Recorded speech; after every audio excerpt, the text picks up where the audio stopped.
Olá pessoal, neste áudio eu quero falar sobre um tema e eu vou deixar aqui uma liberdade para você. Se você não gosta de falar sobre este assunto ou mesmo ler ou ouvir, você tem a liberdade de parar por aqui. Eu vou falar neste áudio sobre finanças, então gostaria que você se sentisse à vontade. Eu vou falar um padrão que é usado pelo Paulo Vieira. Se você não sabe quem é o Paulo Vieira, é só buscar na internet. É um coach, palestrante, e ele traz aqui um padrão para organizarmos a nossa finança. E portanto, se você não se interessa por este assunto, fique à vontade, pode desligar o áudio, pode ir fazer outras coisas que você se agrade mais. Acredito que se você está aqui até agora, então é porque você quer ouvir o que eu tenho para falar. É um padrão, na verdade não é um único, é um padrão que ele usa. Existem outros, mas eu quero falar sobre esse que ele fala com muita propriedade. Esse sistema seria como nós dividirmos o orçamento ou a receita que nós temos, que nós recebemos todos os meses. Nós vamos dividi-lo em porcentagens. E aí ele começa dizendo que do seu orçamento, do seu salário, da sua receita, você retire 5% e se pague. Como assim? Você pegue 5% e guarde na gaveta de sua casa, num bolso de um paletó. A intenção de fazer isso é para que o padrão de nós dizermos: eu não tenho dinheiro, esse padrão seja quebrado, porque nós temos que ser coerentes com aquilo que nós falamos. E mesmo que a gente não seja, existe uma congruência. Se nós costumeiramente falamos que nós não temos, nós vamos acabar não tendo realmente e vamos viver sempre assim, porque esse padrão de falarmos tal coisa vai perdurar a nossa vida aí por um longo tempo até que a gente quebre-o. Então, essa questão de você guardar 5% vai ajudar a sempre você ter algo lá dentro da tua casa, não na tua carteira, na sua casa, numa gaveta, no bolso do paletó. A hora que você precisar, você tem esse valor ali. Quando alguém te perguntar que se você, olha, você tem, não é você dizer que não tem. Eu não tenho, não, eu tenho, mas não está disponível. Às vezes essas pessoas se aproveitam quando você tem um certo valor, mas não é essa a questão, esse não é o assunto. É para que você quebre o padrão de dizer que você não tem, que você está quebrado. Você passa a dizer eu tenho. Seja no início pouco, mas esse pouquinho vai se aumentando mês a mês. 5% você guarde lá para que você quebre esse padrão. 10% você faça doações.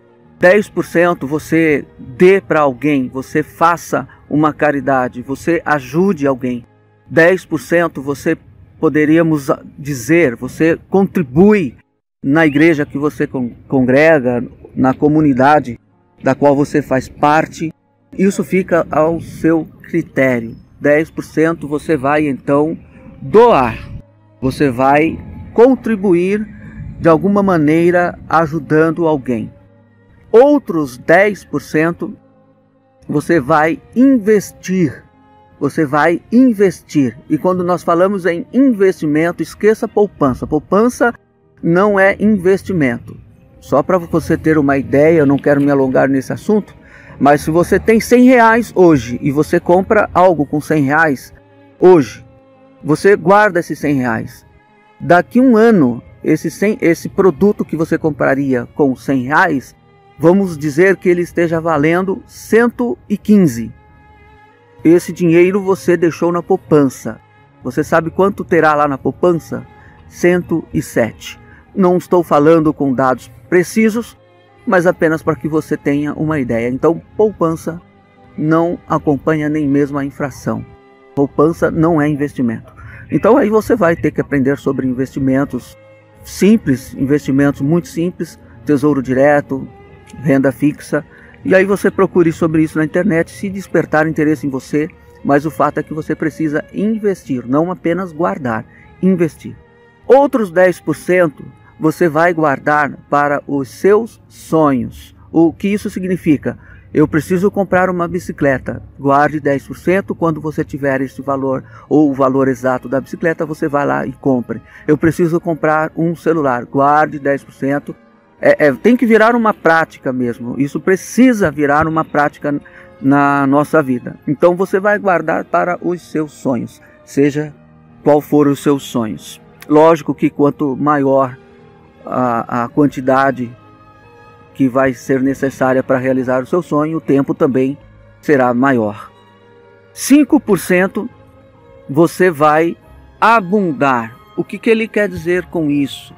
Você vai guardar esse 5% para o que você quiser. Se você quiser colocar nos seus sonhos, juntar aos 10% dos sonhos, faça isso. Se você quiser juntar nos 10% de investimento, à vontade. Se você quiser juntar aos 10% de doação, fique à vontade também. Se você quiser guardar na gaveta ou no bolso do paletó, você vai fazer conforme o que você quiser. Esse 5% você não sabe o que fazer com ele, não tem o que fazer com ele. É como se você estivesse dizendo que você tem em abundância, que você tem sobrando, e vai quebrar aquele padrão de sempre dizermos que estamos na pindaíba, que a gente não tem, que estamos quebrados, enfim. Somando estas porcentagens, nós vamos chegar a 40%. Então restam 60%. O que nós vamos fazer com esses 60%? Nós vamos pagar as nossas despesas, ou nós vamos honrar com os nossos compromissos mensais. Aí fica, obviamente, agora uma pergunta, fica um nó na nossa garganta. Como é que vai dar para a gente fazer isso? É claro que se você já tem um padrão de vida, que o dinheiro que entra na sua mão, você já tem ele todo compromissado com tudo e não sobra nada, vai ficar um pouquinho mais difícil para você alcançar esse padrão todo que eu te passei aqui. É evidente que se uma pessoa que está começando do zero agora, se ela começar com esse padrão, lá na frente ela vai estar melhor do que eu e você, que a gente já está aí do meio para o fim com o orçamento. E na verdade, se você não tem, ou você fala para mim, eu não consigo fazer isso, é porque você já está lascado, você já está todo enrolado com suas finanças. E aí você vai precisar de muita força de vontade, você vai precisar de muita dedicação para que você consiga executar esse padrão que eu passei para vocês. É o único padrão? Não, eu volto a dizer, não é o único padrão. Existem outros padrões que você pode seguir, dividindo as porcentagens aí para jogar em cada uma das despesas e necessidades, e dentro da questão de guardar e investir da mesma maneira. Você vai ter que aprender a dividir esses 100% daquilo que você recebe, você vai ter que aprender a dividir. E volto a repetir que se você disser agora, isso é complicado, é porque você já está lascado, porque você já viveu uma vida toda sem padrão nenhum. Na verdade, sem padrão nenhum. Hoje nós sabemos muito bem, uma pessoa que começa a trabalhar, a primeira coisa que ela conquista é um cartão de crédito.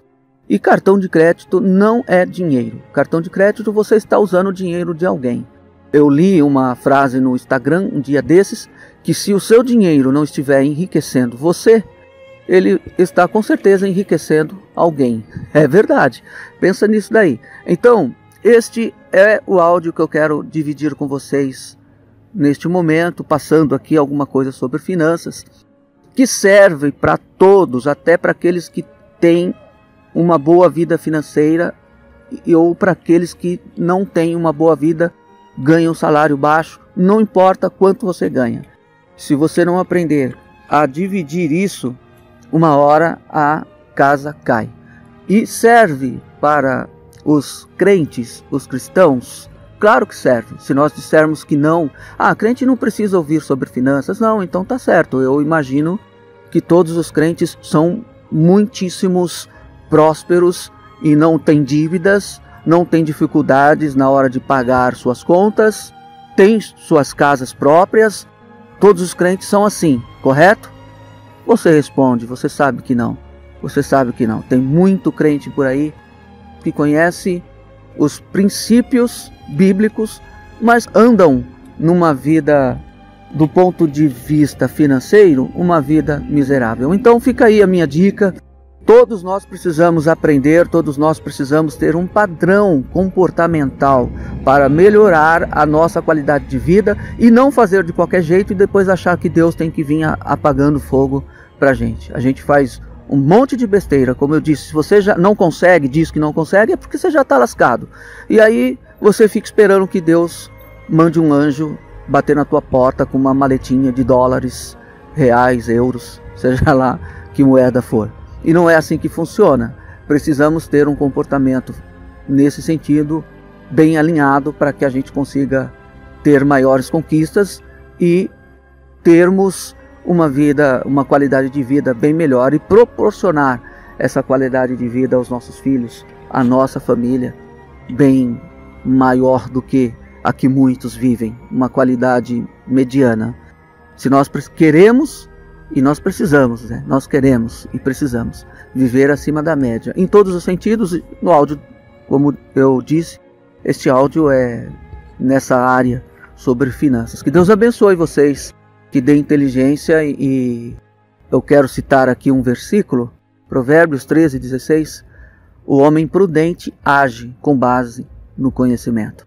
Se você não tem conhecimento, não sei com base em que você está agindo, mas a verdade é que você precisa agir com base no conhecimento. Buscar, se você não tem, buscar conhecimento. E eu gostaria de terminar fazendo uma pergunta para você. O que você tem vivido na sua vida, toda a sua vida, todas as atitudes e ações que você tem tido, elas estão com base em conhecimento? Você tem sido sábio nessas suas atitudes? Um beijo no teu coração. Deus abençoe.